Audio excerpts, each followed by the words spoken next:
¿Hasta qué punto está preparada o blindada la producción local para hacer frente al aumento potencial de las importaciones desde la República Popular China? La respuesta a esa y otras preguntas aquí en 8 en punto.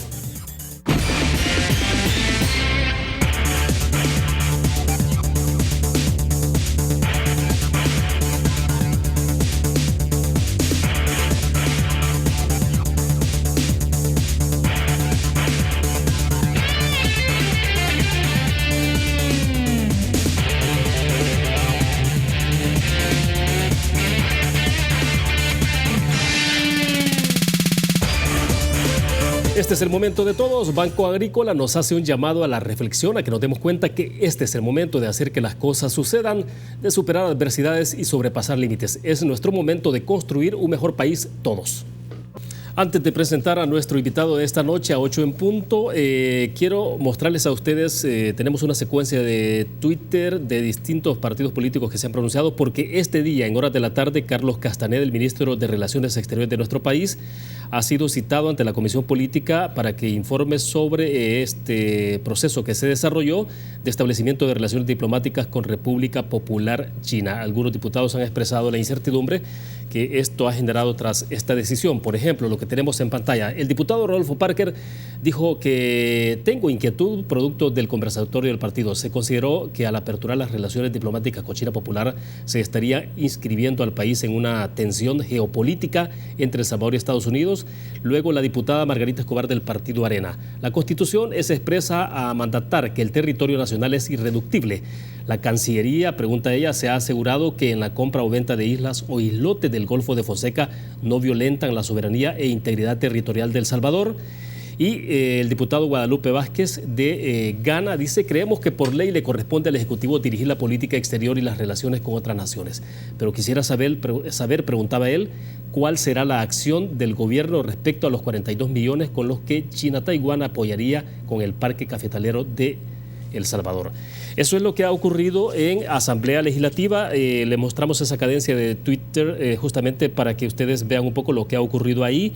Desde luego que en Teleprensa se ha mostrado también el seguimiento a esta información, pero a propósito del tema y que tenemos a nuestro invitado acá, se los presento de inmediato, Oscar Cabrera, que es el presidente del Banco Central de Reserva de nuestro país y nos acompaña en nuestros estudios. Presidente, bienvenido. Un gusto, buenas noches. Muy buenas noches, William. Un saludo a la población salvadoreña. Perfecto. Presidente, gracias por la gentileza y hacer su tiempo para acompañarnos esta noche. A ver, antes de entrar a los detalles, hay muchas estadísticas, muchos números que compartir, me gustaría un poco conocer su opinión, porque acá, por ejemplo, se ha estado objetando mucho en nuestro país en el análisis, en la discusión, es un poco en el timing, el que ha ocurrido, por ejemplo, el rompimiento de relaciones diplomáticas con Taiwán y el establecimiento con República Popular China, el contexto sobre todo mundial, justo en el momento en que hay una declarada guerra comercial entre Estados Unidos y República Popular China. ¿Cómo lo analiza usted como presidente del Banco Central de Reserva el contexto, por ejemplo?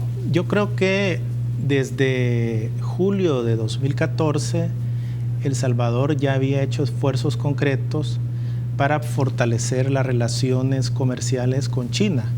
Fruto de ello fue el levantamiento de la reserva de tipo arancelario que mantenían desde el año 2001.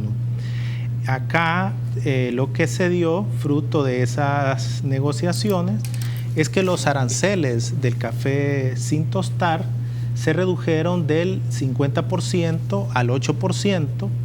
Los medicamentos bajaron del 30% al 4% los aranceles, la harina de pescado del 11 al 2% y los materiales plásticos pues bajaron del 50% al 6.5%. Yo creo que es responsabilidad del Poder Ejecutivo definir el establecimiento de relaciones pues diplomáticas. Claro. Y en efecto el canciller de la República lo externó hoy con los y las diputadas, en donde se planteó este mismo principio.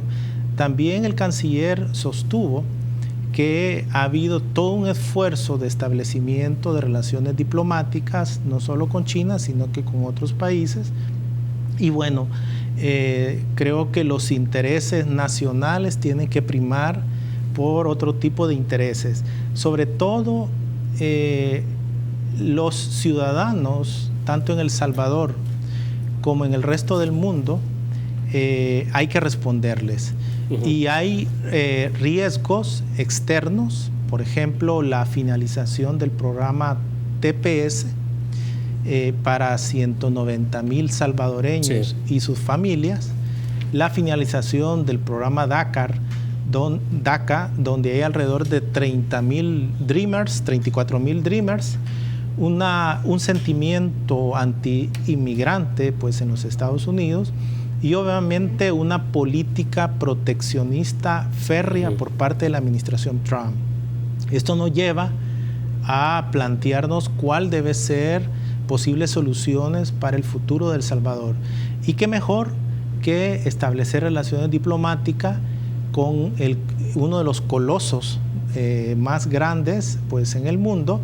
Las estadísticas que nos dio el Fondo Monetario nos definen que ya la producción de bienes y servicios de China ya superó a los Estados Unidos de América. En paridad de poder adquisitivo para 2017, China tiene una producción de 23.159.000, mientras que Estados Unidos 19.390. Ahora, perdón, presidente, en términos pragmáticos, entonces, usted decía, cuando colocaba en el contexto lo que está pasando, lo que pasó con el TPS, con el caso de los Dreamers en Estados Unidos, entonces, y la posibilidad de que eso vaya cerrando el espacio para los compatriotas allá, entonces ustedes han visto como una posibilidad, una fuente, una alternativa, el establecimiento de esas relaciones.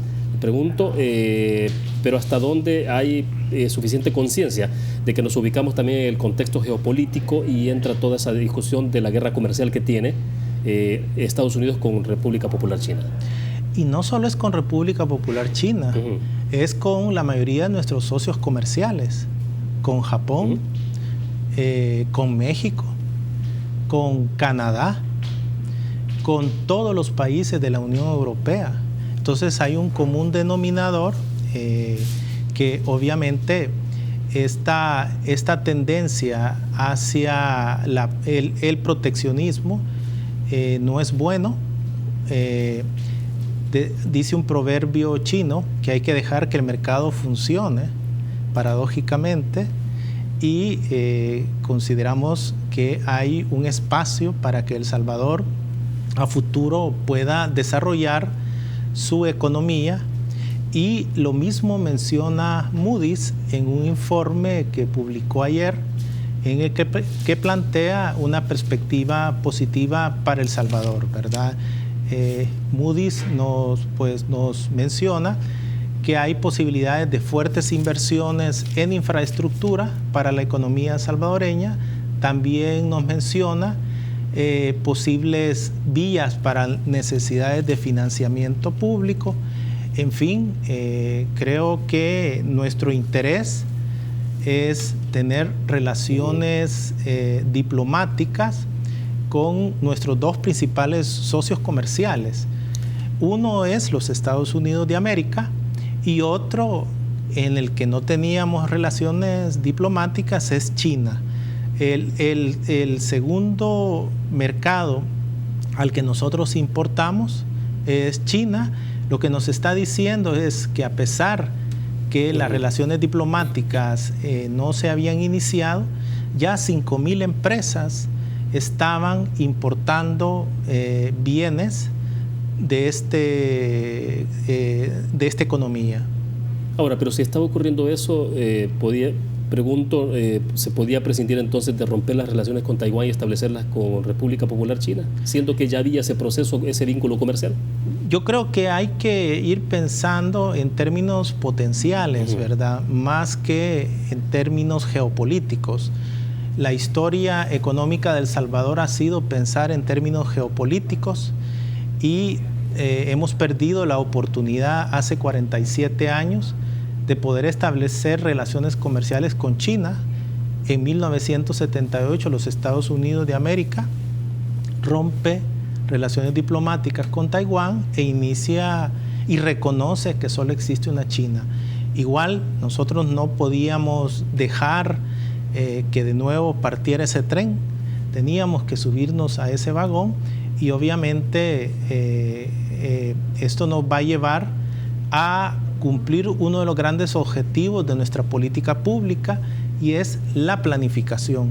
No podemos dejar a las fuerzas del mercado que nos definan qué, cómo y para quién producir. Tenemos que planear el futuro de esta economía pequeña y abierta, y sobre todo con los riesgos externos que yo citaba, riesgos internos que de todos es conocido, como los altos niveles de violencia e inseguridad, una baja productividad, la falta de creación de empleo digno, y qué mejor que crear empleo con fuertes inversiones. Ahora bien, presidente, perdón, las exportaciones de El Salvador en términos globales se distribuyen de la siguiente forma. Entiendo que esta estadística es la oficial. Estados Unidos el 43%, para Centroamérica, incluyendo ahí casi todos los países de Centroamérica, es el 40%, a China solo el 3%. Entonces uno se pregunta qué es lo que justifica entonces las relaciones comerciales con el país asiático, siendo que nuestro principal socio comercial es hoy por hoy Estados Unidos. ¿O ustedes ven que efectivamente lo que se anticipa es un declive? No, al contrario, Estados Unidos. Lo que anticipamos es un fortalecimiento del intercambio comercial, financiero y de inversión con Estados Unidos y con China, ¿verdad? Eso es parte de nuestras prioridades. ¿Esperan conservar estos porcentajes en términos de exportación? Esperamos incrementar nuestro volumen de comercio, esperamos a futuro ir incursionando más en las exportaciones hacia el mercado chino. Actualmente, hasta enero-junio, hemos exportado 82.5 millones, pero hemos importado 726 millones aproximadamente. Si se percata el público, hay un déficit comercial igual que existe con los Estados Unidos. Ahora, este déficit comercial no se gana a través de una política proteccionista de aumentar los aranceles.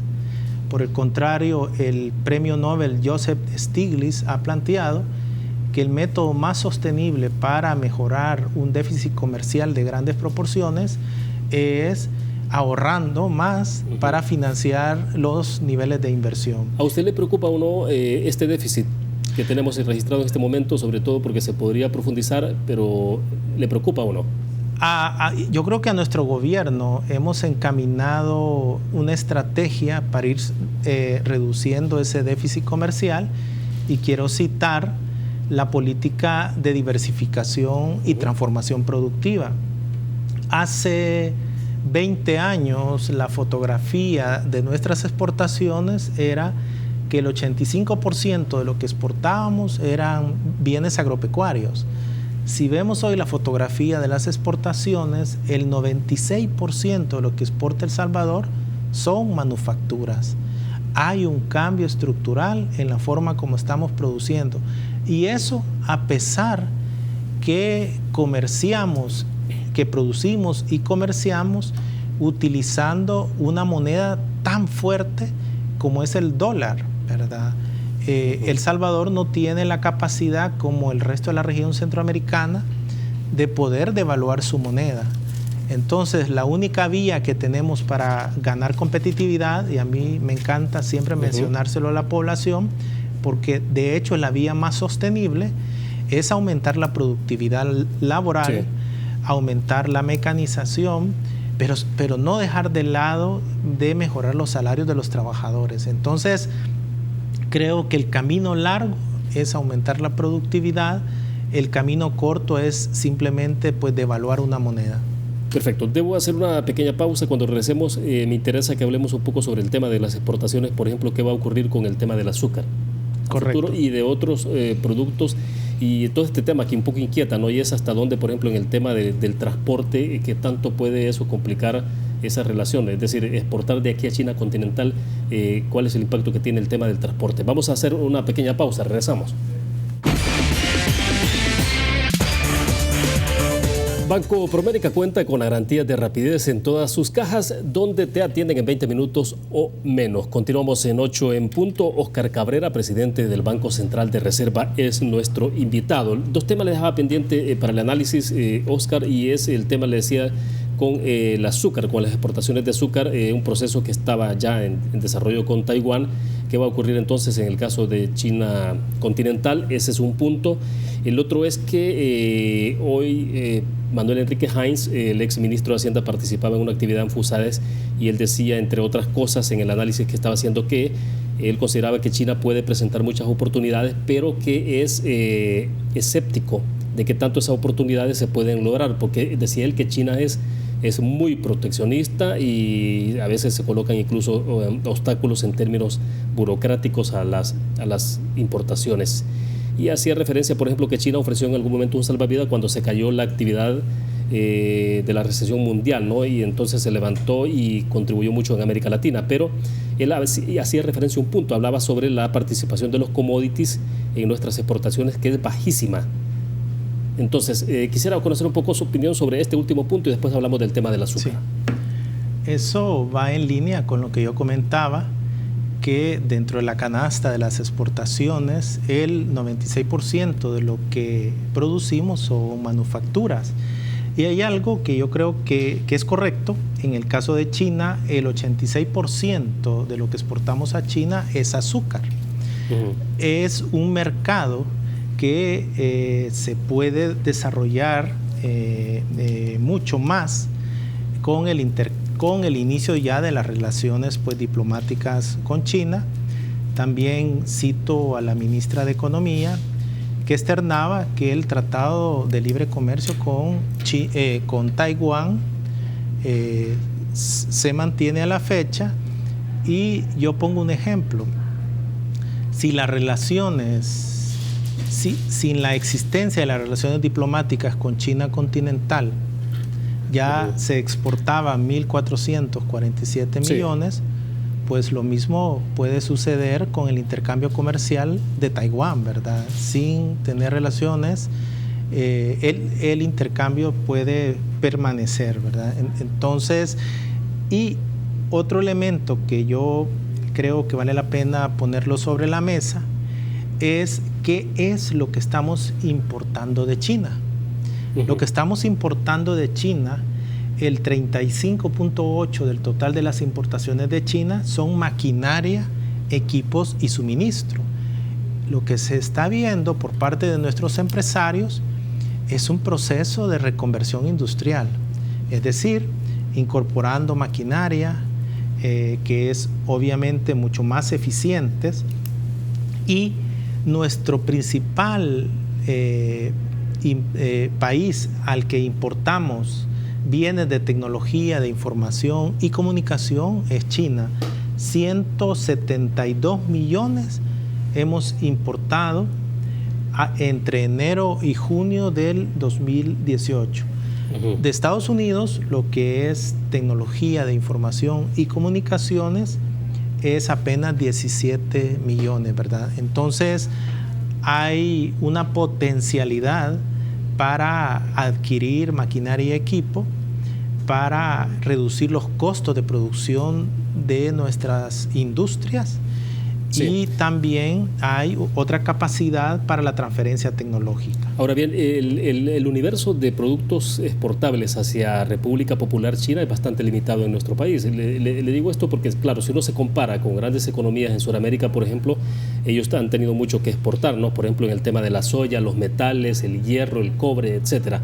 Pero en el caso de nuestra economía, que es muy pequeña, que es muy chica, pero eso reduce las posibilidades, el abanico de productos que tenemos para exportar. La gran diferencia es que Sudamérica lo que exporta son bienes agropecuarios. Y los bienes agropecuarios en los mercados mundiales tienen una gran volatilidad, ¿verdad? Tienen fuertes caídas y subidas, ¿verdad? Mientras que las exportaciones manufactureras, de las que exportamos el 96%, son mucho más estables. Eso genera resiliencia a nuestra economía. No hay que olvidar lo que sucedió con esta economía en 1978, cuando los precios del café estaban en su máximo apogeo y a partir de 1980 caen abruptamente. Esto obviamente hoy no tenemos esas condiciones porque ya no exportamos en su gran mayoría commodities, ¿verdad? Entonces, ese comercio intraindustrial se puede, digamos, desarrollar. Sí. Y ya estamos exportando bienes manufactureros a China. El 5.4% de nuestras exportaciones son papel, cartón y sus productos. El 2.2% prendas de vestir. Textiles y artículos confeccionados ya representa el 1.8%. Eso sin relaciones diplomáticas. Ahora, con relaciones diplomáticas, pues yo tengo la confianza que esto va pues a mejorar mucho más. Ahora bien, le decía en términos del costo del transporte de productos desde nuestro país hasta República Popular China, en términos de distancias y el impacto que eso tiene en términos presupuestarios del costo de los productos. ¿Qué tanto puede ser negativo eso? Sí. Primero, creo yo que en la medida que el puerto de la Unión se concesione, tuvimos una reunión con todos los embajadores y con los organismos internacionales donde se les dio a conocer de forma transparente el proceso de licitación de la concesión del puerto. En la medida que el puerto de la Unión se inserte a estas cadenas globales de transporte, en esa medida los costos de transporte de nuestras exportaciones, no solo a China, a todos los países del mundo se van a ver reducidos. Creo que esta ha sido una agenda inconclusa, el que no se haya podido concesionar el puerto por múltiples situaciones que no voy a entrar yo en materia. Ya ha venido el presidente CEPA a exponer este tipo de situaciones, pero creo que vamos a arribar dentro de poco, en lo que es este año, al proceso de licitación, ¿verdad? Esperaríamos nosotros que la empresa que gane, pues obviamente sea y cumple esos requisitos que van a estar contemplados. Ahora, ese proceso de licitación del puerto de la Unión no está diseñado para que entonces sean empresas chinas o la inversión china la que termine, o sea, que ese puerto, la infraestructura termine en manos de China. Va a ser un proceso de licitación transparente y va a ganar el que cumpla todos los requisitos de la licitación. Puede ser China, puede ser los Estados Unidos, puede ser Singapur, ¿verdad? Sí, tenemos que garantizar. ¿Y el puerto sigue siendo atractivo? El puerto sigue siendo atractivo. Ahora se ha insertado dentro de una propuesta mucho más global, que son las zonas económicas especiales. Es una propuesta innovadora en la cual 26 municipios de la zona oriental van a conformar esta zona económica especial. Esto, pues, digamos, va a aumentar el atractivo para el éxito de la licitación. Bien, a propósito del puerto de la Unión, hay un poco de preocupación del embajador de Japón respecto de esto, pero sobre todo en el enfoque de cuál puede ser la utilidad que se le puede dar al puerto de la Unión, ¿no? Si además eso puede terminar para otros fines, no necesariamente comerciales, sino de uso estrictamente militar, y eso puede llevar a otro tipo de consideraciones. Él expresaba preocupaciones. Tenemos las declaraciones que ha dado esta tarde, donde ha reiterado, porque también se refirió a este tema con un periódico, con la prensa gráfica, ha dado declaraciones, pero también las retomamos nosotros ahora. Se las vamos a mostrar en este momento para que escuchen ustedes lo que piensa el embajador japonés sobre el tema de la cooperación japonesa hacia El Salvador y la preocupación por el hecho de que en un momento determinado, si no se comparten ciertos valores y principios que tienen que ver con el ejercicio de la democracia, pues eso sí podría poner en duda la cooperación. Veamos. Lo que tenemos preocupación, siempre es preocupación que no se utilizaba Puerto de la Unión en 10 años, desde 2008, porque Japón hizo cooperación financiera para la construcción de puerto, pero en 2008 inició la operación, o sea, quiso iniciar la operación, pero hasta hoy no hay ninguna operación.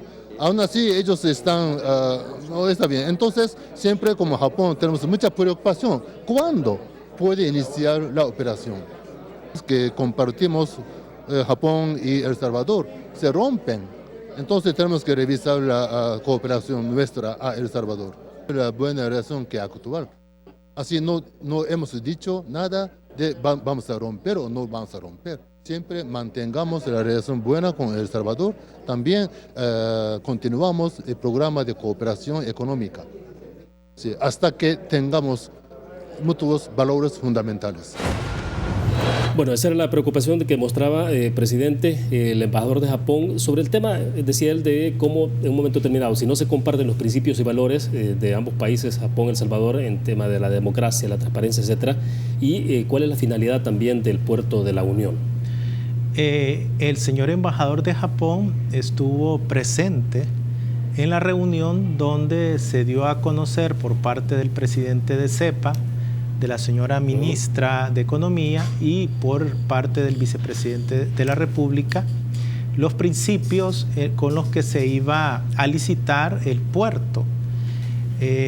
Estos principios incluso se explicaron y quiero citar lo que ha sido el comunicado conjunto que se suscribió entre la República Popular de China y El Salvador, en el cual dice así: sobre la base de los principios de respeto mutuo a la soberanía e integridad territorial, no agresión, no intervención de uno en los asuntos internos del otro, igualdad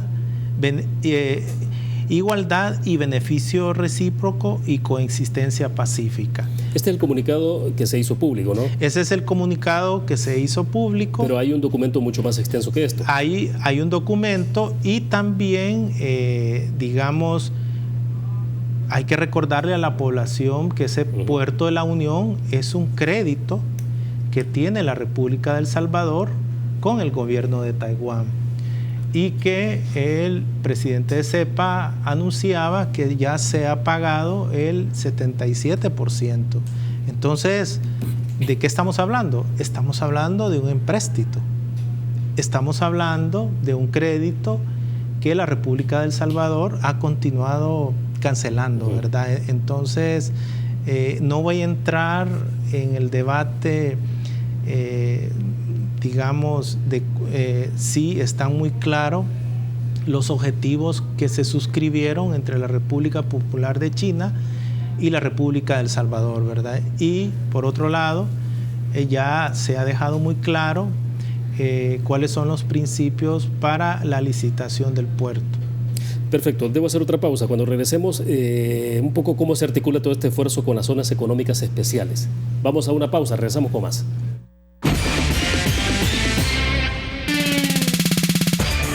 Continuamos en 8 en punto conversando con Óscar Cabrera, presidente del Banco Central de Reserva.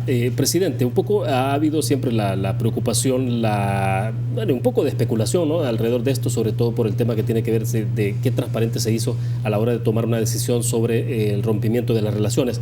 Pero obviamente que esto de alguna forma también se ha trasladado al tema de hasta dónde entonces lo que se articula alrededor del puerto de la Unión y la misma creación de zonas económicas especiales tiene que ver con crear todas las condiciones, el andamiaje en términos de infraestructura y condiciones para que se le sirva todo a República Popular China. Sí. ¿Es esto lo que está pasando o hasta dónde, digamos, vamos a tener otros actores económicos participando? Primero, las zonas económicas especiales es una zona geográfica que se rige por su propia legislación. Obviamente la soberanía se mantiene, pero hay, digamos, un ente que coordina el proceso de producción en esa zona. Asia tiene mucha experiencia desde la década de los 70 en la construcción de las zonas económicas especiales, y no se diga China, que es una economía centralmente planificada, pero en la cual existen zonas económicas especiales. Digamos que los 26 municipios que en el caso salvadoreño se han elegido para conformar una zona económica especial, como que deben de cumplir ciertos criterios. Por un lado, son zonas en donde hay grandes brechas de desigualdad en términos de pobreza, en términos de poco empleo, en términos de actividad económica. O sea, no estamos hablando necesariamente de los municipios o los departamentos más desarrollados del país. No, estamos hablando de aquellos municipios que desde nuestro interés necesitan un golpe de timón para generar una actividad económica, pues generar empleo. Y ahí se enmarca el puerto de la Unión Centroamericana, en el cual yo mencionaba hace unos minutos que tenemos un empréstito con el gobierno de Japón, ¿verdad? Y en el cual, entiendo, se ha pagado ya el 77%. Entonces, una zona económica especial, pues a criterio de nuestro gobierno, puede ser un catalizador del desarrollo socioeconómico salvadoreño, ¿verdad? Entonces, ese es el atractivo, ¿verdad?, de conformar no solo el puerto per se, sino que tú un área geográfica que gire también en la instalación de inversión extranjera directa que no solo provenga de los Estados Unidos, provenga de diferentes países, pues como el caso de China, ¿verdad? También puede ser una alternativa. Ahora, la zona económica especial no se podría hablar de ella si no se articula esto con Puerto de la Unión, o viceversa. Sin Puerto de la Unión no habría sentido para las zonas económicas especiales. Yo creo que ambas son complementarias, ¿verdad? Ahora, nosotros requerimos, y por la proximidad que tiene el puerto, requerimos que el puerto sea el ancla, ¿verdad? Como en un centro comercial siempre hay un ancla, que es un gran almacén. Pues en el caso de la zona económica, nuestro ancla es el puerto. El puerto, por la cercanía hacia el puerto, van a reducirse los costos de transporte de las mercaderías producidas en estas zonas para ser dirigidas a diferentes destinos en el mundo. Ahora, usted en algún momento ha hablado de la necesidad de crear una hoja de ruta alrededor de todo esto. ¿En qué términos se plantea una hoja de ruta? ¿Esa hoja de ruta no debía tenerse antes? ¿Por qué se puede hacer hasta ahora? No, la hoja de ruta se ha estado trabajando, pero no es lo mismo cuando uno establece unas relaciones diplomáticas, como es el caso de China. Es ahí donde, en el caso salvadoreño, nosotros disponemos ya de una oferta de proyectos desarrollados que nuestra Agencia de Promoción de Exportaciones, CEPA, Ministerio de Economía, presenta a inversionistas internacionales, ¿verdad? Entonces, con esto quiero decir que ya nuestro gobierno tiene un stock de proyectos que son necesarios para la economía salvadoreña. En cuanto a las relaciones diplomáticas con China, es importante tomar en cuenta, hay dos documentos. Uno fue en el 2016, si no me equivoco, el cual menciona claramente China las relaciones de cooperación que va a tener con América Latina.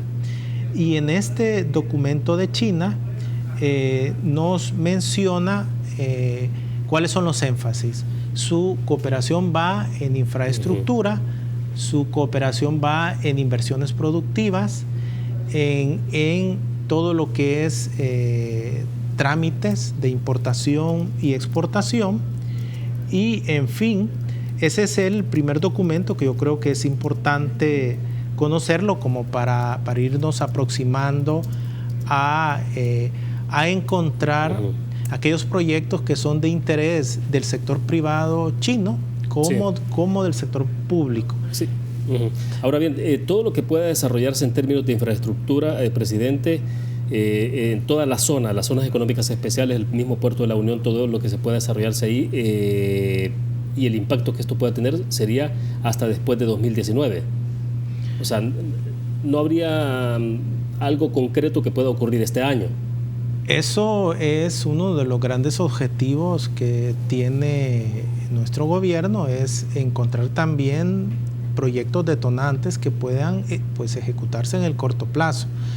Pero creo yo que hay que pensar a futuro, ¿verdad?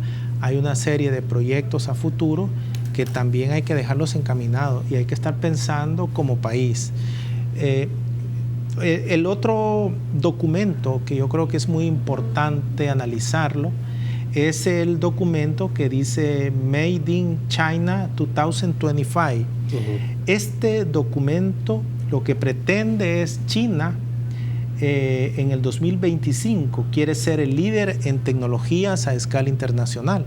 Entonces yo creo que ha sido acertada la decisión de establecer relaciones diplomáticas.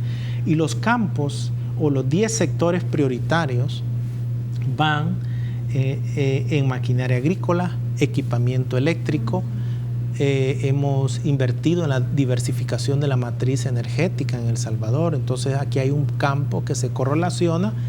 En el campo de la agricultura, la maquinaria agrícola es otro de los ámbitos que debemos de explorar.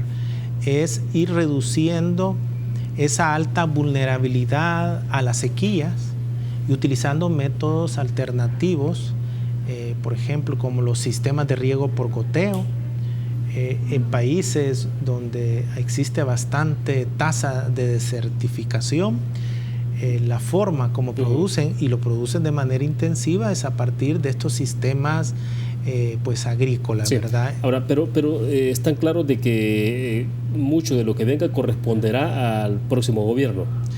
Pues como mencionaba en las anteriores entrevistas, yo no tengo una bola de cristal como para saber cuál va a ser el futuro. Lo que sí, nuestro interés es que desde ya se empiecen a ejecutar proyectos de corto plazo, ¿verdad? Eso, por ejemplo, proyectos como en el campo educativo, uno de los proyectos que ya anunció con la suscripción del tratado es la posibilidad de enviar salvadoreños a estudiar en universidades chinas.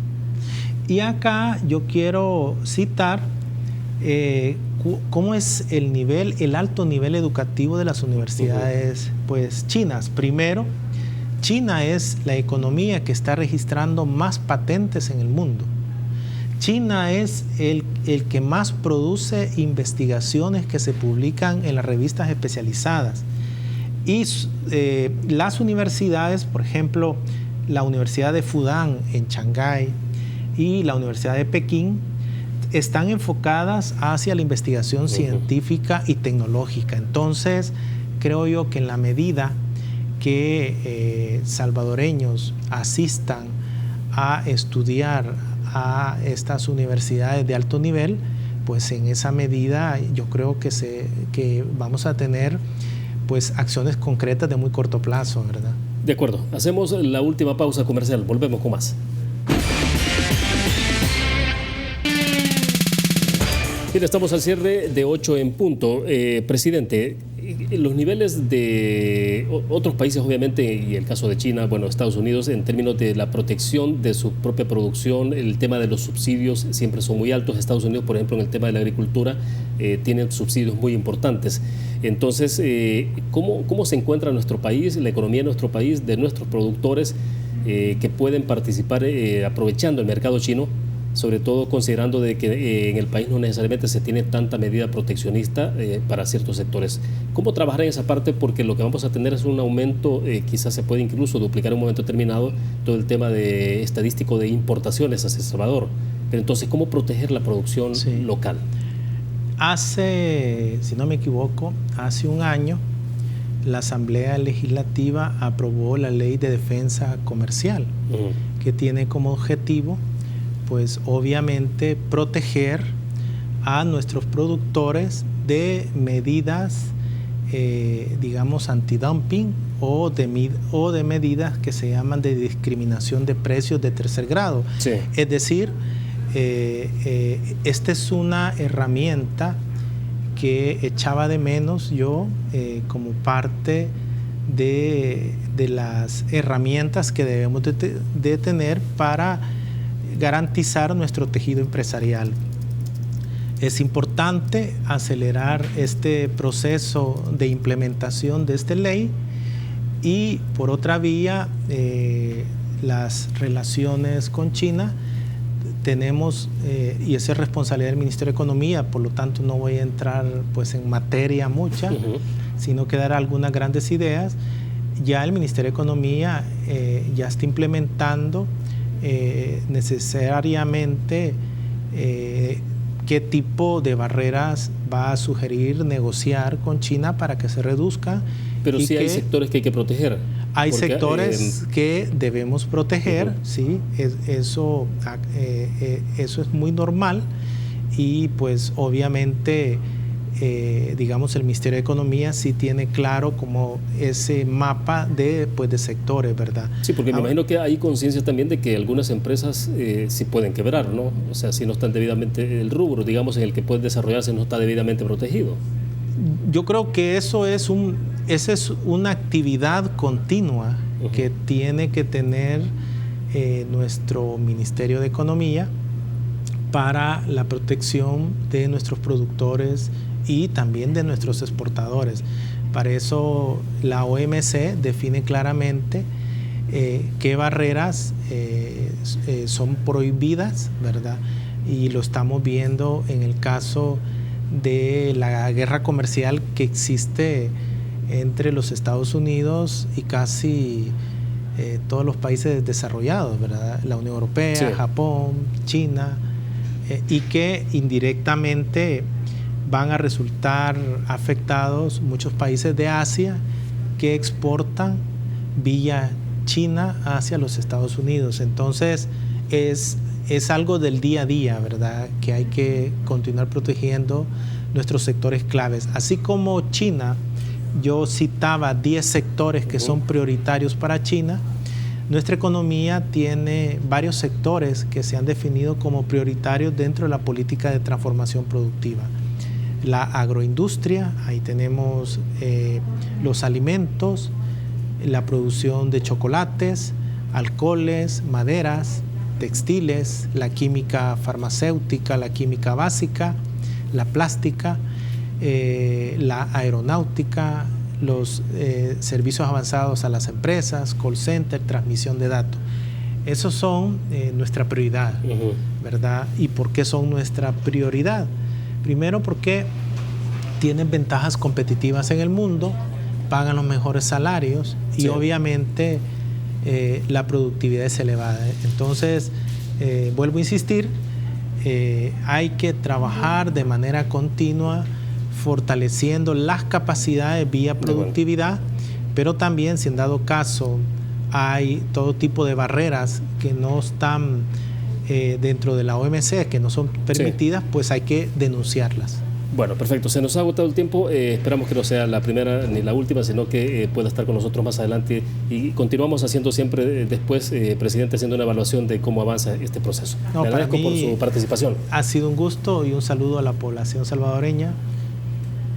Bueno, perfecto. Terminamos de esta forma, 8 en punto. Gracias a ustedes que nos acompañaron. Les invitamos a que se queden sin su permiso. Buenas noches, que descansen.